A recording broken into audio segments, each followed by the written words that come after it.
Hey there, friend. Welcome back to the Construction Leadership Podcast. I am your host, Bradley Hartmann, and we are here with a miniature episode with Mr. Tony Meza. Tony, as we do sometimes, we're going to try new things.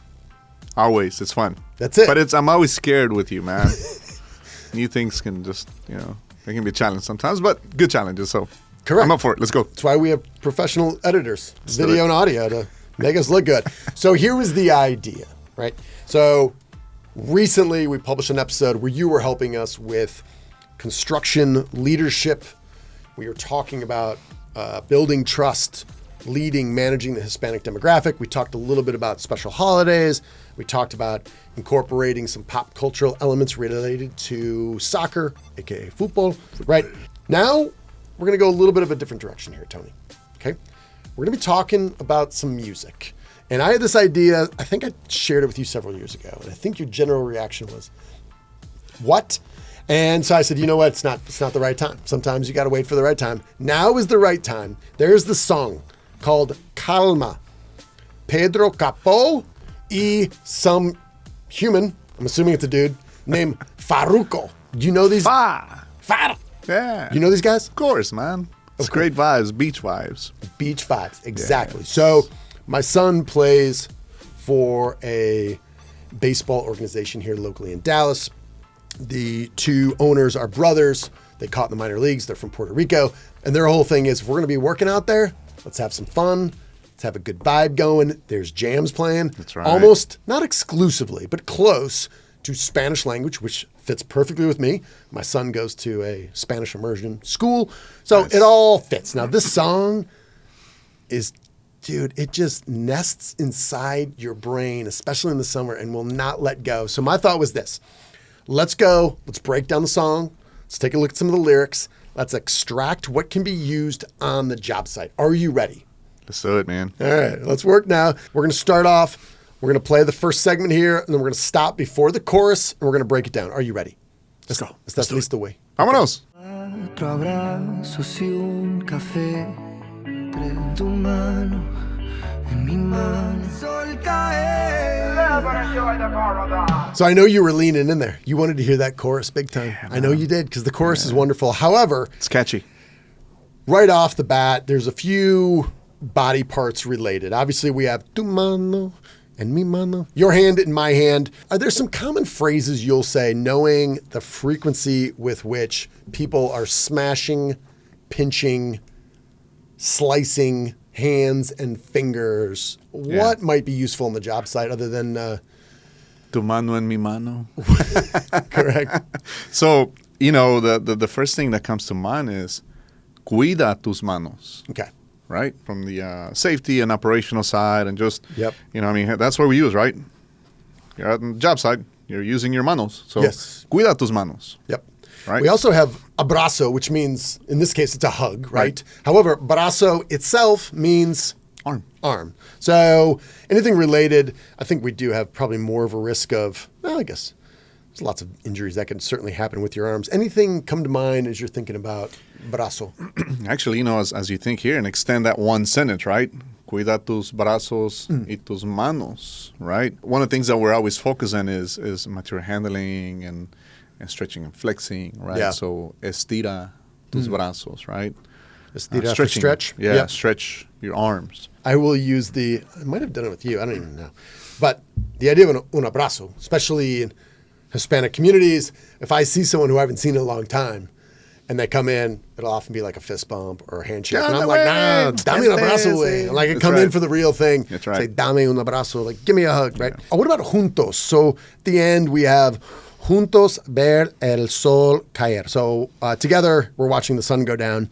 Juntos, how might we use that? Because I immediately think of, in English, one of the most powerful phrases on a construction site is, let's go look at this together. Maybe something in my mind, something around vamos and juntos. What might we say to, like, hey, let's go look at this together? That's definitely one, right? Vamos juntos a verlo, right? Okay. Vamos juntos a verlo. That's the direct translation as to what you're referring to here. Let's go look at this together. Vamos juntos a verlo. Again, thinking of material handling, moving things, lifting things, right? levantar juntos, right? Lifting things together. Okay. We always encourage folks to, hey, if it's something too heavy, get some help. Yeah. Levántenlo juntos, right? Break that down for us. Levántenlo. Levantenlo, which means basically plural. You Plural, guys, you you two lift it. together, lift it together. Levántenlo juntos. Levantenlo juntos. And we're going to break this all down. We'll make it available in the show notes and or as a downloadable PDF so you can listen to this and you can kind of see it right there. You ready for the chorus? Oh, come on, man. Let's do it. Vamos pa la playa, pa curarte el alma. Cierra lento y contento al viento. All right, here's the risk. The risk is this could turn into a 90-minute episode with just the chorus. Because when I first heard this, and there's a few words I didn't know, we'll address a couple of those. I immediately thought this right here could be a construction Spanish module in and of itself. The one that stands out to me here is cierra, right? La pantalla. I think that's often used in construction. Cierra la puerta. Yeah, close the door. Close the door, right? So here they're saying cierra la pantalla, which is something we can say on the job if we're having a daily huddle or we're talking about safety and you see someone there with his phone on looking at it, right? Cierra la pantalla. What we're saying is, hey, in this case, right, close the screen down. Let's open a beer is what they're saying. We're not going to be saying that. And I think just there, just both cierra and abre following it, right? Oh, yeah. Probably two that are commonly used in our industry. Yep. Abrir y cerrar. Yeah. Right? Abre, cierra. I didn't know this word. Buscabulla. Busca is to look for, to search for. Tú eres buscabulla. What is that? What comes to mind? So, again, when you think of in this an English term, right? Sometimes you think of like booyah, right? That's what comes to mind. Yes, which we don't recommend. However, it's a thing. Yeah. Now, in the time that I grew up in Mexico, I remember when I would hear booyah, people were referring to, well, there's a lot of noise, a lot of ruckus, typically associated with like a party. Okay. Right? Yeah. So when you're saying busca booyah, probably someone that is looking for a party or somewhere where there's just noise and fun. Yeah. Right? We have this y me gusta, right? I would often say like, hey, muchísimas gracias. Like, I would say, hey, thanks a ton. Like, if they really cleaned up well. And I would just say, hey, me gusta eso. Like, hey, man, I like that. Like, just another way. How might else we be able to use me gusta, which I think people who've at least taken like freshman year Spanish will know me gusta. I've used it often on job sites where, and almost to what you're saying, right? When you see it just a clean job site. Yeah. Me gusta ver el trabajo limpio, right? And that may be too much. So just me gusta la limpieza. Yeah, I like the cleanliness. Right? I like the organization. Cleanliness. Right. Me gusta tu actitud. Ah, all right. Right. Like that. Just the like fact attitude. that nowadays I think folks are really now more open to people talking to them and providing suggestions and ideas, right? And they're receptive. Yep. So just, to me that's always a pleasant experience, right? So giving them that feedback, right? Hey, me gusta tu actitud. Muchas gracias. Yep. Right. So the chorus here, the lento y contento, cara al viento. Now, lento, I want to be careful. There's a whole handful of, once I built a relationship, if I just wanted to bust people's chops, I would just talk about like, why are you guys working so slow? When they're like well ahead of schedule, or they're really working well together and are helping us get back on schedule. Contento just means happy. My mind immediately went to kind of this idea of viento, which is like wind. And I would just say, hey, do we understand the potential risk factors that happen when we have a lot of wind? So I'm muchísimo viento hoy, right? We got a ton of wind today. Tienes un plan, si hay más, right? Do you have a plan if there's more of this, right? Especially if you've got a crane involved. Sure. Anything else come to mind here? Maybe with any of that. Lento y contento, cara al viento, which is saying slow and happy, facing the wind. Yeah, so, lento is one that I find myself using quite often, right? Really expressing to the guys that, we understand that there's schedules that have to be satisfied and certain deadlines, right? You always want to make sure that you're mindful and sometimes take things slowly, right? Yep. Sea lento. Break that down. What are you saying there? Sea lento, essentially be slow, right? Execute your task in a slow manner so that it's botada out and it's going to be safe versus just rushing through it, right? Yep. So that's typically what within the context of when I find myself using it, right? And I usually find it find myself using it with lento y con cuidado. Oh, okay. You know? Yeah. So slow and careful, right? Yep. And of course, with wind, right? The wind factor creates what we constantly focus on, foreign object debris. Okay. Right, for planes. So we're always encouraging the folks, tomen en cuenta el viento, or take the wind into account.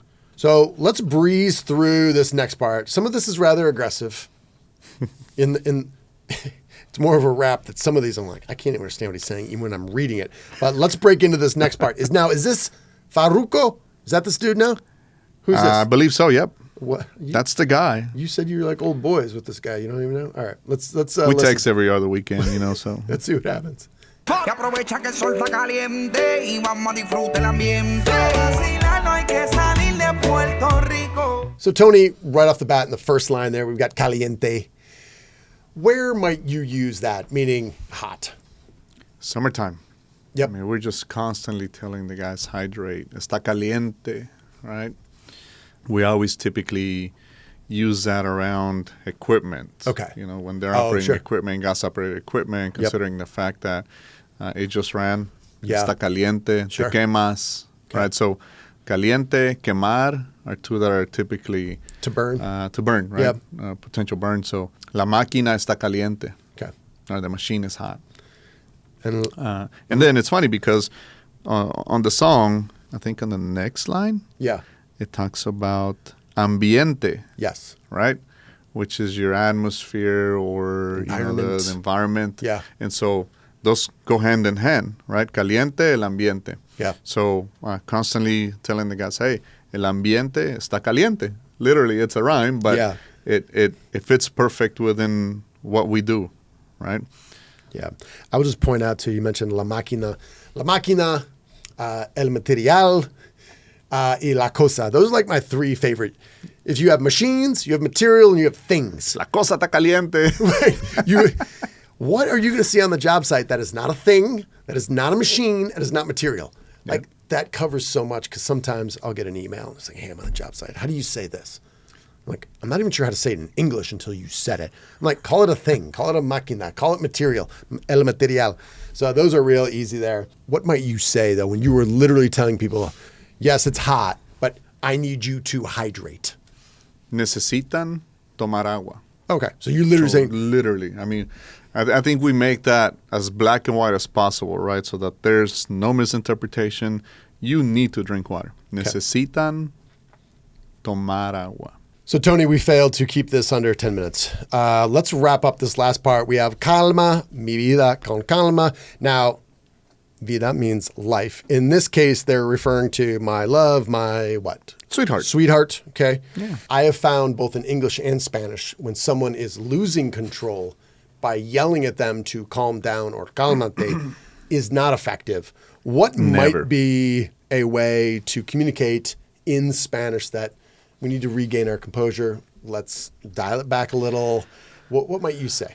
One thing that I've found that's pretty effective is when I include myself into that. So instead of telling someone, cálmate, right, just simply saying, vamos a calmarnos. Right? Oh. Because perhaps he's seeing something I'm not, right? So now I'm kind of admitting to, hey, maybe we both are getting worked up. And it may be over nothing, right? So vamos a calmarnos, right? Got it. You're saying, vamos a calmarnos. Right. And I think earlier in the song, we even highlighted vamos on a couple of occasions, right? Yep. So there's another one that we can use. Okay. Vamos a calmarnos, right? Vamos a calmarnos. I like that. Yeah, so we are going to calm ourselves is literally what we're saying. Yeah. I think that's a great point of just, even if you are extremely calm, using the royal we. I'm not a problem, but you are. But let's do this together. Juntos, no? That's right. Okay. On one hand, we failed keeping this tight. So moving forward, we're going to need more time. However, here's what I would encourage our listeners to do. Listen to the song, download it. It is absolutely a summer beach jam. It is. All right. It is. And then look through some of the terms here. We're going to make this available both in the show notes and as a downloadable PDF on some of the stuff that we talked about. It's a little study guide so we can bridge the language gap, solve problems. And this would be the ultimate form if you were able to like sing a few bars of the song on the job site, people will know what you're talking about, know that you're thinking differently. So let's wrap this up. Mr. Tony Meza, as always, muchísimas gracias. It's always fun. Anytime you say new, it's always fun. And it's funny because we never keep it in the time that we plan, We do right? not. So, No. like they say, when time flies when you're having fun. So hey, let's do it again. Yep. All right, friends. As always, thank you for watching. If you're only listening, we have this available as a video as well. So again, the song is Calma by Pedro Capó, Capo, y Farruko. Faru. And listen to it. It's a jam. Hopefully you found this helpful. And if you got something out of this, feel free to email us at info@bradley-hartmann&co and let us know if you want more of this. If you want us to focus on another song, somebody has already said, which I could argue for and against, they want us to dig into Despacito. We can discuss at a later date. Also, if you hate this, think it's a terrible idea, and somehow you listened to this entire thing and wish you didn't, let us know that as well. We're going to try new stuff. That's what we do here. We're going to close out like we always do with our leadership mantra. You, my friend, are owed nothing. Deliver value first. Make it a great day.